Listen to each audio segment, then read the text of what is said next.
This is Nan McKay, and this is part of our Pivot and Soar series.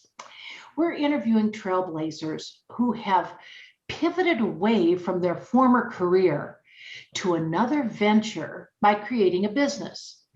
Our guest today is Michelle Moore. After spending years in senior corporate marketing, she transitioned into her own business.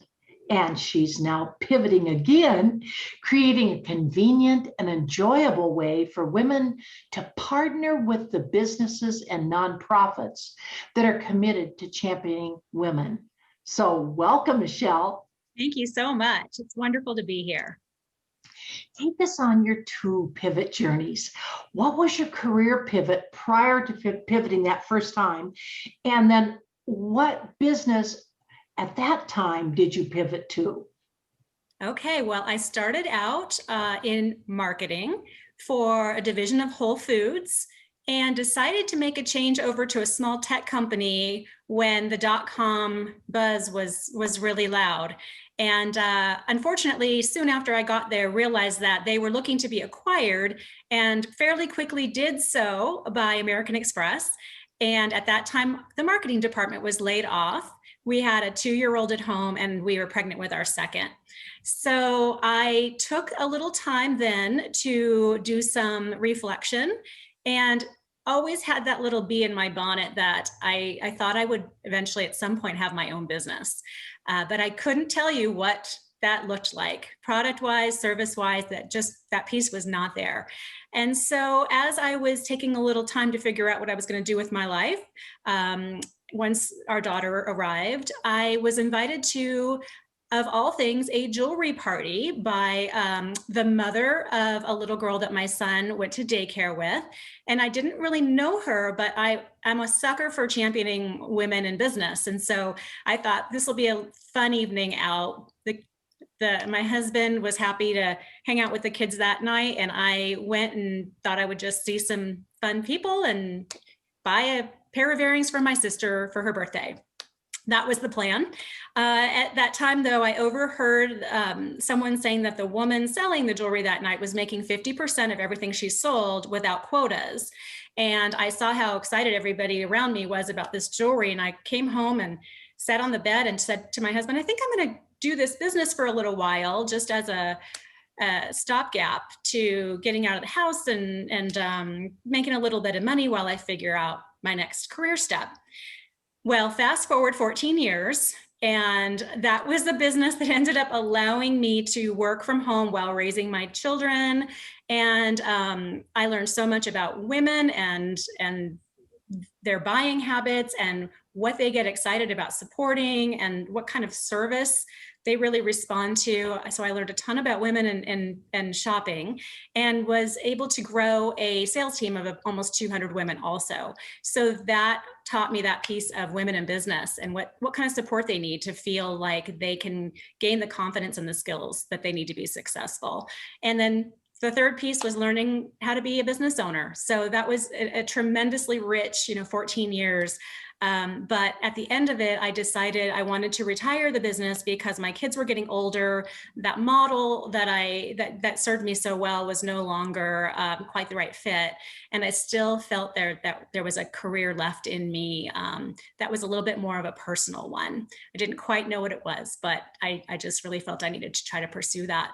So I retired my business and started the journey of self-evaluation and how do I bring everything I've done into the service of this sort of encore career that I'm hoping I can create. Well, let's hear a little bit about your new venture. Tell us about that. And then how are you helping women entrepreneurs?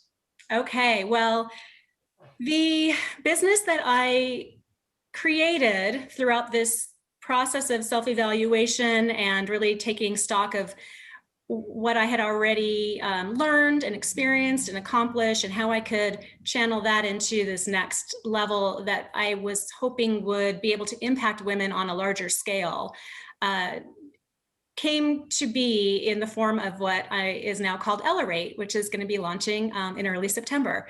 And a piece of what I'm doing that could help women entrepreneurs is is just really focusing on elevating women's voices and choices and educating the public about how when women are involved in product development, on executive teams, the profits are higher. The bottom line profitability of companies is higher when women are on the executive team. Innovation explodes when women are in product development teams. And so part of it's education and helping women understand that the narrative that we have been buying into is a false equation. So hopefully it will inspire women to really get in the game and realize you have something to offer any stakeholders that will want to have a part of what it is you're setting out to do, because in general, women are the ones that are really generating exciting, profitable things. Well, how did you decide on this particular business? Well, I did some journaling. I read Jen Sincero's You Are a Badass and got really clear on what my strengths were, what my passions are, what my past experiences were that would enable me to come at this next phase of my career from a place of strength and clarity and conviction. And I also knew from my marketing background that whatever it is I ultimately decided to create needed to create high value for every stakeholder that would want to have a part in it. So I also thought about what is the value proposition that I'm bringing to women who come onto this review site, either to review things or to search and find what other women are saying.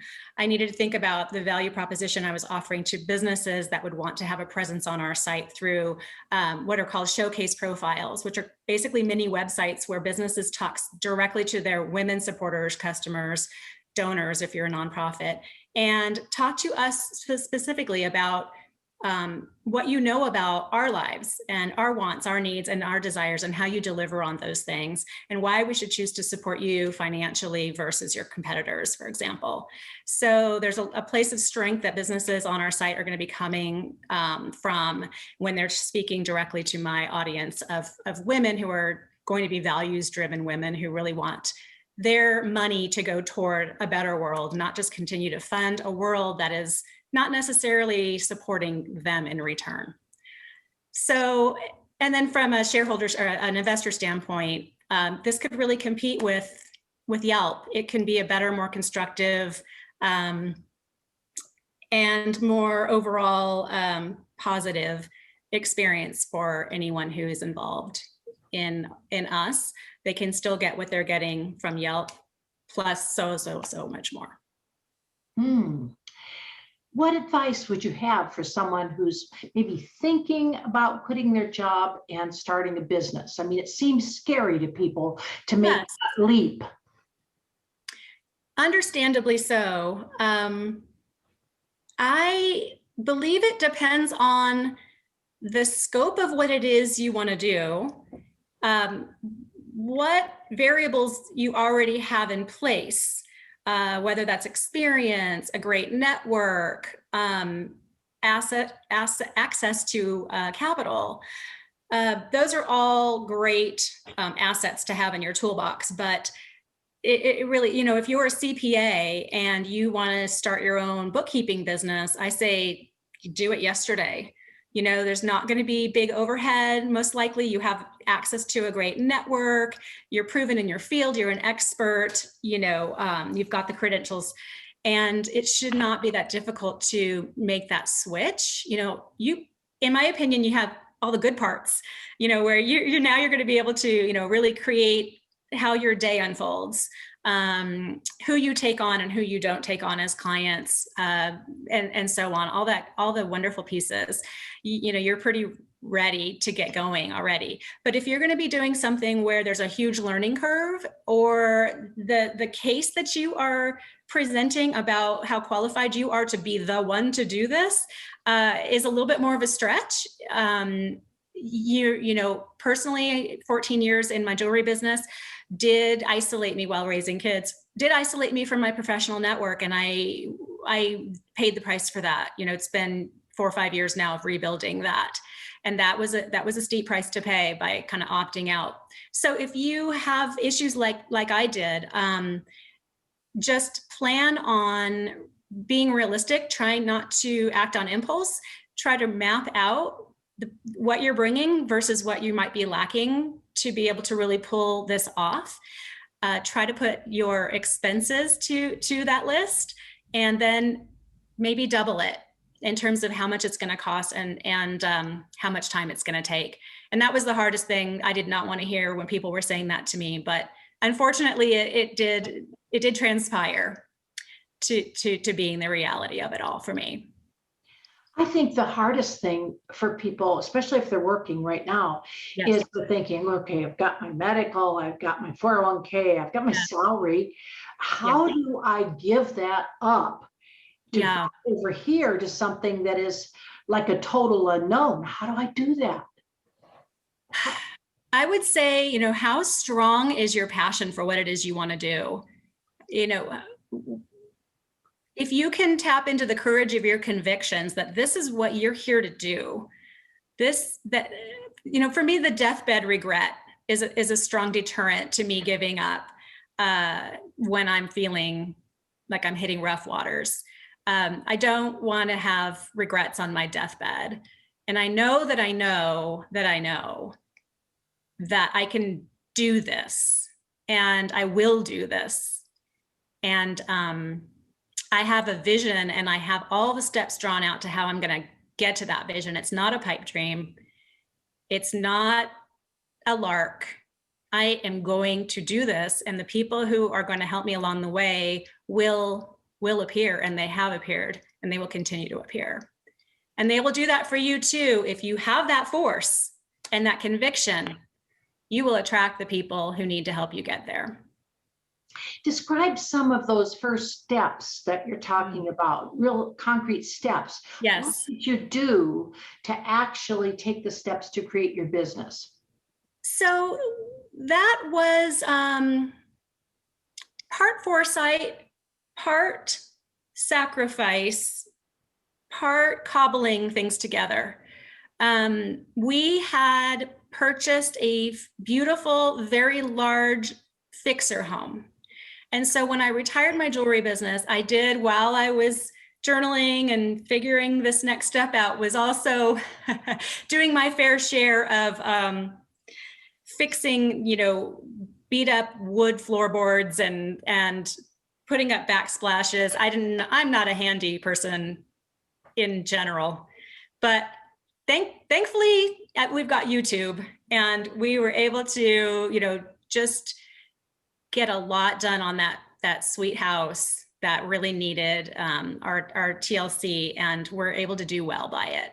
So we used the proceeds in large part to put a big chunk down on the home we're in now, and we did downsize by 70% square footage.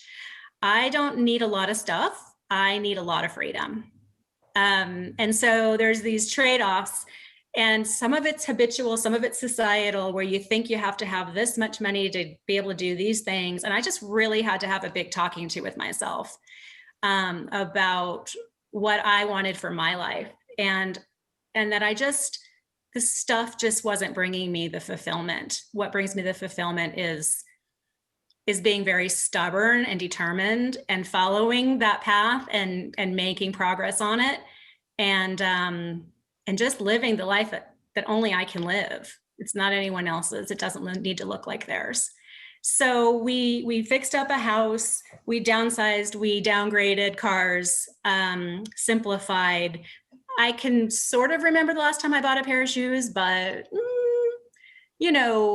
vaguely. So I just work with what I have. When I do buy something, I try to make sure it's high quality, that will last a long time. I think about every dollar I spend, and I ask myself, is this worth it? Is this going toward the trade-off that you decided you wanted to pursue? So I think I'm hearing you say that you bought a house, you fixed it up, you sold it, and that gave you a chunk of money that would help to start out. But then the second thing you did is you winnowed down what you are spending. In other words, You were aware of it. Yes. And you said, I'm going to make choices because Yes. I want this Yep. venture more than this. Right. Okay. Yes. Is this financial decision going to get me closer or further from my ultimate goal? So how are you going to market this venture? I should also say I want to give credit to my family of supporters. My mother gave me a business loan, and I want to say that was life changing, business changing, and I will still need to go out and fundraise. But she got me to the point where I'm able to bring a product to market without other investors. And that to me meant a lot, because there were, so at certain points, there were a lot of voices and noise in my head. And I ultimately kind of came back around to, I know what it is I'm doing and why I'm doing it. And I appreciate all the advice from some more than others, honestly. But I ultimately, it needed to land on what I felt I could support energetically with the skills and passion and talents that I have. That's the direction it needed to go. That's interesting. So how are you going to market the venture that you're Yeah, great question. I mentioned I will be needing to go out and fundraise. So for now, it's largely grassroots. It's personal network. It's tapping into some of the mostly women driven network groups that I belong to that have been incredibly supportive. I met you through one of them, in fact. And that has just been the wind beneath my wings. Also, we have identified a group of, a sizable list of businesses and nonprofits that we think will particularly benefit from what it is we're doing on the site. And we have already created free profiles for them. And there is always an option to have a free profile on the site forever. And that gives you some good juice for as a business or a nonprofit for no money. And you can show that you're aligned with our mission, which is lovely. And then there is a subscription profile, which we call the showcase profile. So we have created a sizable and growing list of the businesses and nonprofits we feel will really resonate and really benefit from having a presence on our site, representing what it is that we're trying to do here. So we'll be reaching out to them and letting them know about their profile and explaining to them what would be in it for them to decide that they wanted to subscribe for the more robust profile. What about your admin duties? I know that's something that I'm writing a book and that I've covered in there about the difference between hiring employees right away and doing it the other way. What are you doing? When you say admin, do you mean handling of emails and the like, or do you mean people who are doing, say, design work for me or tech work? I suppose some tech, but let's say maybe one would be social media posting. Yes. Or okay.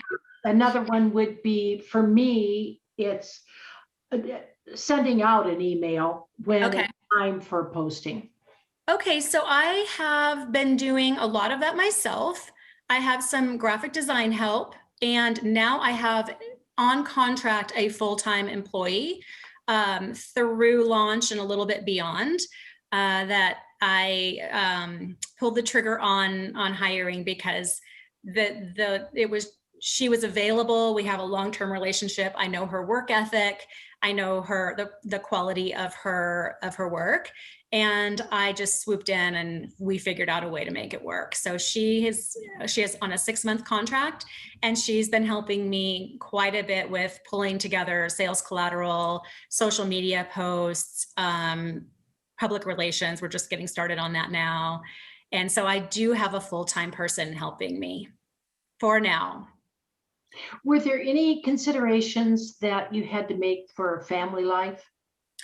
I would say that's maybe the number one benefit to doing this at this stage of my life, because I did the jewelry business and again, enjoyed the heck out of it, learned so much. There's no way I would be doing what I'm doing now if it hadn't been for those experiences that I gained along the way in that business. But that was a business I took on largely because it was a model that allowed me to make the money that I needed to make, be the determiner of my own level of success, and be home with my babies.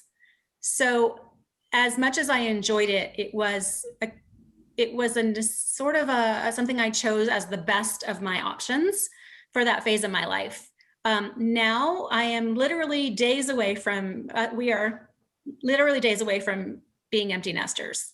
And so I would say the number one benefit to doing what I do, what I'm doing now, is it really serves a need that I have to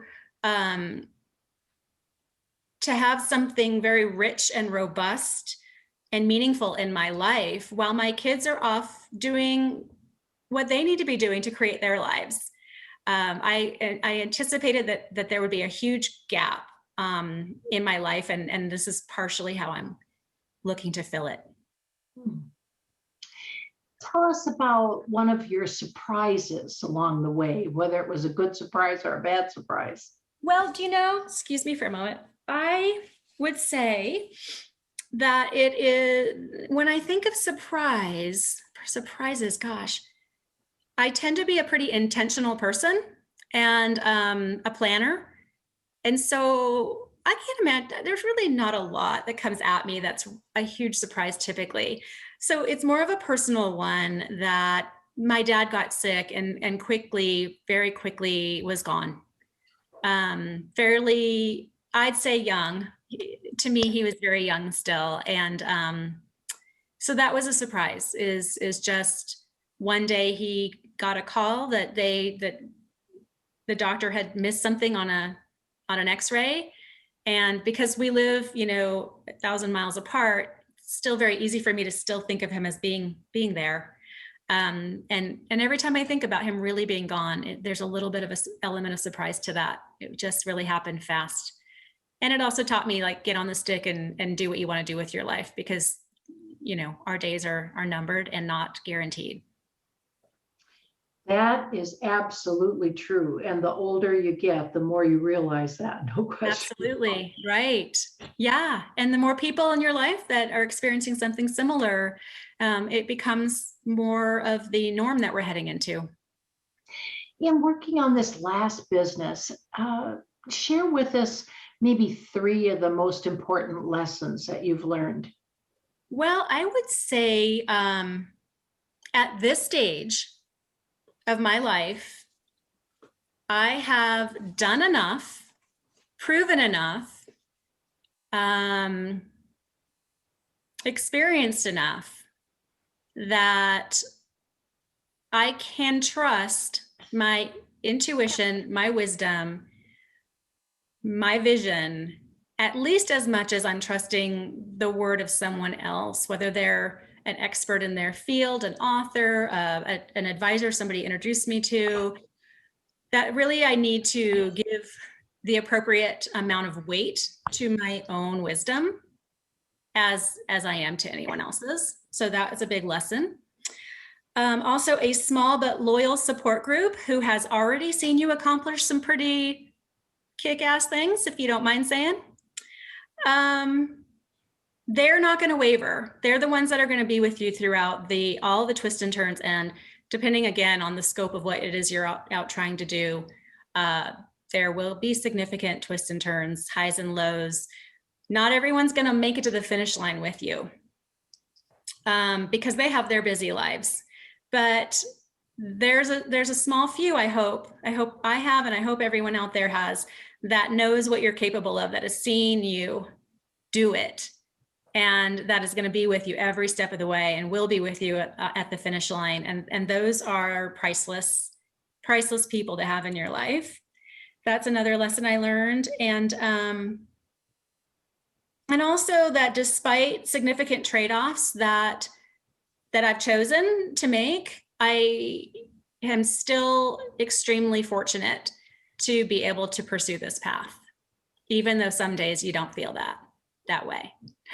The truth is, if you look at it on the whole and put it in its proper perspective, not everybody has the privilege of working their tails off and getting their asses kicked in pursuit of their passion. And I'm very thankful that I am.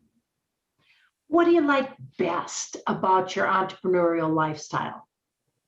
I love being the creator of my own day.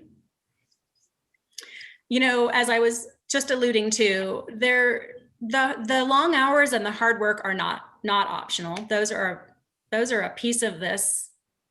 So if we have anyone out there who's thinking they're imagining themselves swinging on a hammock under a palm tree because they're their own business owner now, that has not been my experience. If you can figure that one out, then you make sure to give me a call right away and let me know how I can get in on that. But I would say the long hours and the hard work are part and parcel for what you're doing. But I like being able to, I consider it kind of a Rubik's Cube. I like to be able to sort of move around the pieces and parts in a way that works with my natural rhythm of when I need to focus on the real deep thinking stuff, when I can do something a little bit more creative and playful, when I just need to go out and walk the dog or hop on the trail and get some fresh air and see the mountains. I like to be able to figure out the order in which that all takes place. And I do not love repetition. So I have to keep it mixed up. And being my own boss and being an entrepreneur allows me to kind of call those shots instead of just hitting my head up against a wall because I'm in a cubicle and this thing needs to happen by 2 p.m. and heads are going to roll if it doesn't. And I'm just not my best in that kind of dynamic. Michelle, it's been so much fun talking with you. This has been a blast. I appreciate the point that you're at right now, simply because there's so many people that are thinking about doing it. You're Yes. kind of in the middle of doing it. Yes. And then there's, of course, a lot of people who have already done it. So Yes. your perspective is really important. Do you have anything you'd like to add? Well, I hope that's the case. I would just add that it's the road less traveled, but in my opinion, it is the most meaningful, fulfilling, energizing, strengthening road I could possibly imagine. So if you're somebody who wants those things for yourself and you don't want to have the deathbed regrets, then I highly recommend it. Well, thank you so much for sharing with us. Thank you for having me. This has been a blast. Appreciate the opportunity.